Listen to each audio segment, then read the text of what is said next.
પ્રિય દેશવાસીઓ, હું ભગત સિંહ. મારો જન્મ 28 સપ્ટેમ્બર 1907ના રોજ થયો હતો. હું એવા પરિવારનો પુત્ર છું જ્યાં દેશભક્તિ વારસામાં મળી હોય. અંગ્રેજોના દાસતા, અન્યાય અને શોષણના કારણે મેં મારું જીવન દેશને અર્પણ કર્યું.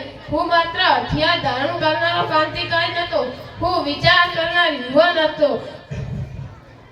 જ્યારે લાલા લજપતરાય પર લાઠીચાર્જ થયો અને તેમનું મૃત્યુ થયું ત્યારે મારો અંતરનો આત્મા રડી ઉઠ્યો. અન્યાય સામે અવાજ ઉઠાવવો એ મારો ધર્મ હતો. તેથી જ મેં અને મારા સાથીઓએ અન્યાય સામે ક્રાંતિકારી માર્ગ પસંદ કર્યો.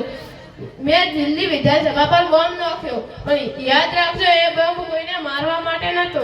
એ બોમ્બ બહેરા શાસકોને જગાડવા માટે હતો.